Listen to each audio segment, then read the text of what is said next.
We are back with a brand new video. In today's video, I'm going to be talking about who would be a better matchup in the Eastern Conference Finals for the Miami Heat, the Boston Celtics, or the Milwaukee Bucks. Leave a like, subscribe, comment down below. Also, check out the second channel if you have not already in the pinned comment. Let's get right into it, man. So as we all know, the Heat have advanced to the conference finals and are waiting on the Celtics versus Bucks series to finish up. Now, that's gone to 7 games. I'm super excited, man. I was hoping for a 7-game series between them. My pick originally before the series was Celtics in 7. So, we'll see if that stands. But I really wanted a 7-game series just because, it's game 7. You really want to see the best basketball in the most competitive series, and also it gives the Heat more rest. And whoever wins that game 7 will only have 1 day of rest. I'm pretty sure, because I think game 1 is on Tuesday and game 7 is on Sunday tomorrow. So you only have 1 day of rest to even prepare, rest, all that stuff. The Heat will have 3 days of rest, which is a lot more than 1, obviously. So I'm excited for game 7. We'll see what happens, but we're going to be talking about some of the matchups between the Heat, the Bucks, and the Heat and the Celtics, and who would be a better matchup for the Heat. Who do the Heat want to face? Now my opinion is just give me anybody, because we're the number 1 seed for a reason, bro. I don't think we should be fearing any of these teams. Whatever happens. I think we can beat both of these teams. It'll be a lot tougher than beating Philly or Atlanta. I think we'll have to play a lot better on offense and defense if we want to have a really good chance of winning this series and finishing it off early. But even if it goes to 7 games, it's going to be a lot tougher than it was against Philly and Atlanta. Both these teams are a lot of these people on the media and stuff are dubbing this series right now that's going on as the NBA Finals, because they believe that both these teams are the best teams in the NBA. And those teams are really, really good. The Celtics and the Bucks are really good. They're better than the Sixers by a mile, in my opinion. They're definitely better than the Hawks.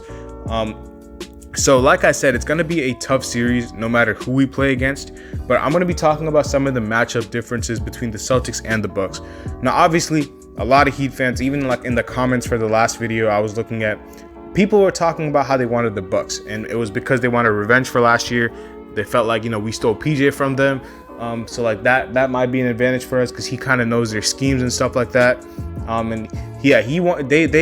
saw a lot of Heat fans saying, we want to get our revenge from last year's sweep. We want to avenge ourselves, and we want to, get back at the Bucks for what they did to us. And I respect that.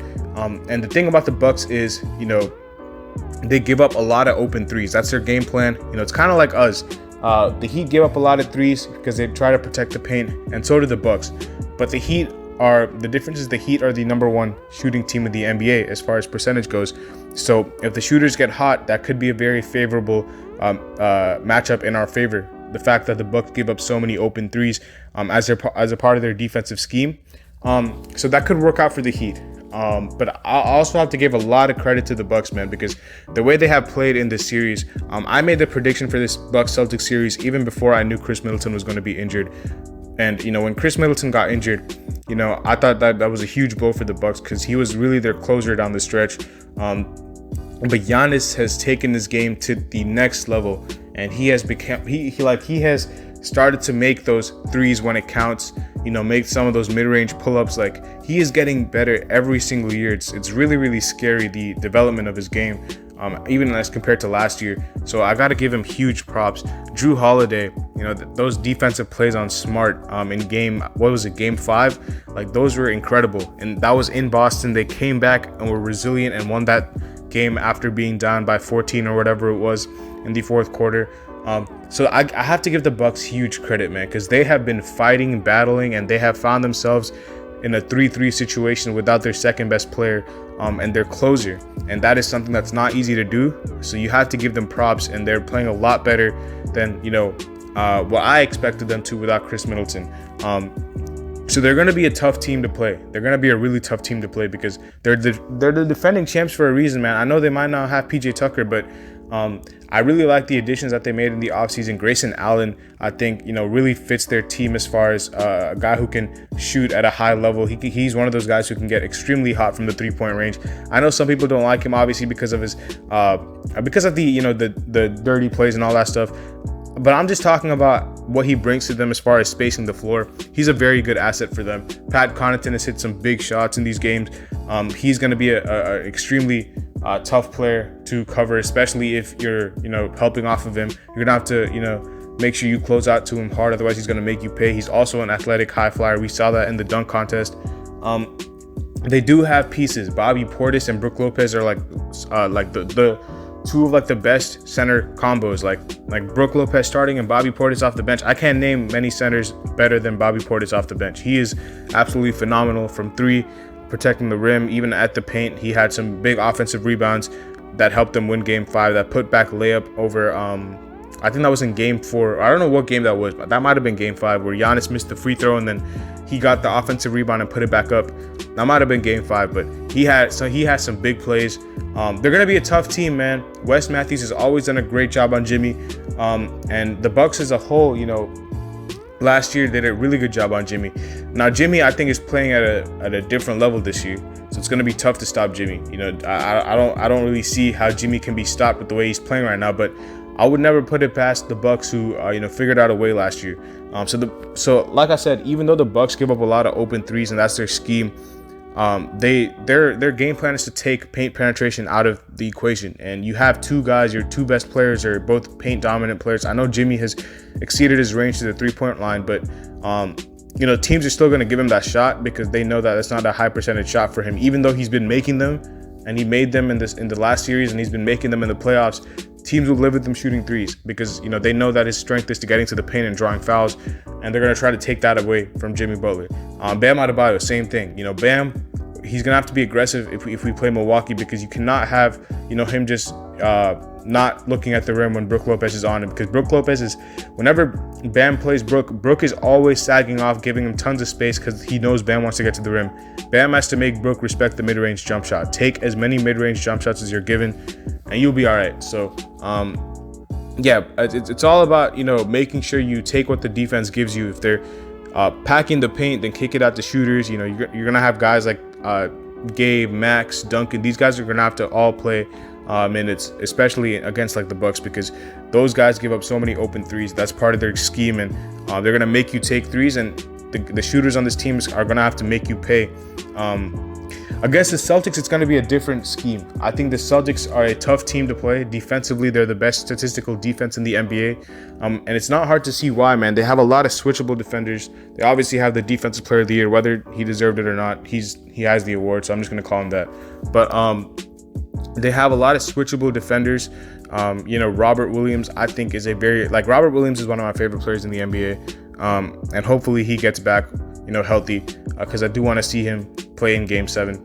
But Robert Williams is a guy who can switch. I think that Marcus Smart obviously can switch. Tatum and Brown. Tatum has definitely improved his defensive awareness and his defensive, attributes for sure. They have, fire hydrant type guys who can knock down corner threes in defense, sort of like a PJ Tucker. Grant Williams really embraces that role for them.